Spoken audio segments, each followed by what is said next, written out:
Le chef de l'État, le président Alassane Ouattara, est à Dakar dans le cadre du 50e anniversaire de la BCEAO, la Banque centrale des États de l'Afrique de l'Ouest. Le président a pris une part active au symposium consacré à l'intégration monétaire. Le compte-rendu de notre envoyé spécial à Dakar, Awa Touré. Le 50e anniversaire de la BCEAO intervient dans un contexte de crise financière internationale.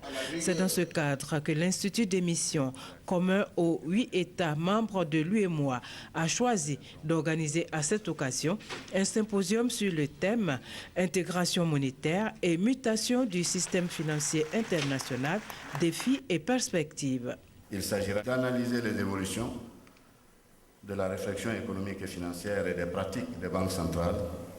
Il s'agira également d'examiner les nouveaux défis et les enjeux liés à l'édification et à la consolidation des zones monétaires à la lumière des dernières évolutions internationales. Il s'agira enfin de tirer les leçons de ces évolutions et d'en identifier les mesures susceptibles de renforcer et d'approfondir le processus d'intégration économique et monétaire en général et dans les pays de l'UEMOA en particulier. C'est justement pour réfléchir à toutes ces questions que nous avons fait le choix d'inviter une large gamme de participants provenant des 5 continents, des pays industrialisés et émergents, ainsi que de pays en développement, en vue de partager les expériences diverses, d'élargir la réflexion prospective et de recueillir les idées novatrices. Le président sénégalais Macky Sall, qui a présidé la cérémonie d'ouverture du symposium, a dans son intervention salué les pères fondateurs qui ont posé les jalons de cet instrument d'intégration économique et monétaire.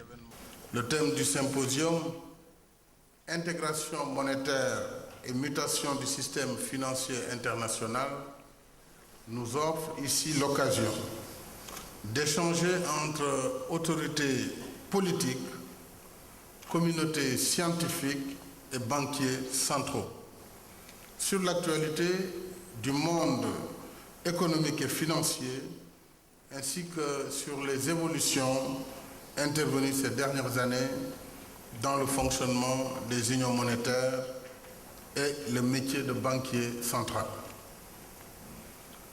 Il s'agira, mesdames et messieurs, à la lumière des différentes expériences, d'en tirer toutes les leçons et d'identifier les voies les plus appropriées pour le renforcement des cadres d'intégration monétaire.